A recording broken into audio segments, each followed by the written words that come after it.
Some materials allow electric current to pass through them. Others do not. The materials that allow electric current to pass through them are called conductors. Iron, copper, brass, aluminium, silver, gold, graphite, etc. are the conductors of electricity. The materials through which electric current doesn't flow are called insulators. Insulators are also known as non-conductors of electricity. Paper, wood, cloth, rubber are the insulators. Pencil lead is made of graphite. It is a form of carbon. It is non-metal, but it is a conductor of electricity.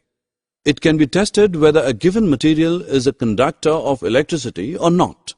The given material between the free ends of wires in an electric circuit.